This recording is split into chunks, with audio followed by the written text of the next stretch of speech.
Program belajar dari rumah di TVRI hari ini untuk kelas SMP membahas tentang tayangan Planet Science episode Banjir. Banjir adalah peristiwa meluapnya air secara berlebihan di daerah yang sebelumnya kering. Banjir bisa disebabkan oleh banyak hal, baik itu dari peristiwa alam maupun dampak dari perbuatan manusia yang tidak bertanggung jawab. Yuk kita cari tahu penjelasan tentang banjir sambil belajar dari rumah. Proses terjadinya banjir. Saat hujan, air akan jatuh dari awan ke tanah. Ada air yang bisa diserap oleh tanah. Tapi kalau tanah tidak bisa menyerapnya, air akan mengalir sampai ke sungai. Semakin banyak air yang mengalir ke sungai, ketinggian air sungai juga akan semakin naik.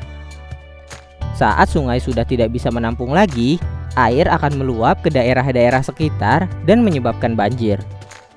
Banjir tidak terkait dengan banyak atau sedikitnya curah hujan, tapi banjir terkait dengan kemampuan tanah dan tumbuhan menyerap air.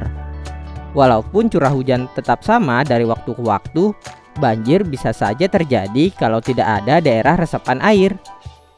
Faktor-faktor yang menyebabkan terjadinya banjir.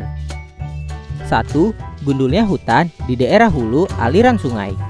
Hal ini membuat air langsung mengalir ke sungai dalam jumlah yang cukup banyak.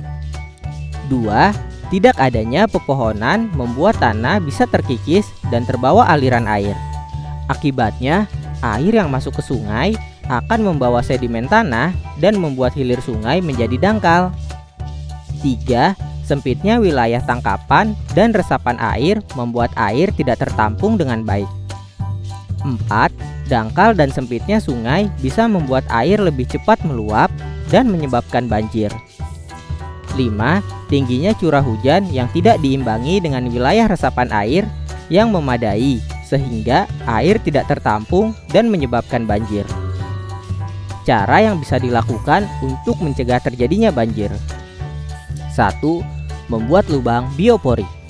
Tujuannya supaya air yang masuk ke tanah lebih banyak daripada air yang mengalir ke sungai. Dengan begitu, sungai tidak akan meluap. 2. Menyadari bahwa air hujan itu bermanfaat dan bukanlah sebuah gangguan yang harus dibuang ke sungai. Air hujan yang terserap ke tanah bisa membuat tanaman tumbuh subur. 3. Memelihara sumber air dengan berbagai cara, seperti menggunakan sumber air secukupnya, menampung air hujan sebanyak mungkin untuk berbagai keperluan dan menanam pohon. 4. Menggunakan paving block yang berlubang supaya air hujan bisa mengalir bebas ke dalam tanah. 5. Memanfaatkan daerah bantaran sungai tapi bukan sebagai tempat tinggal.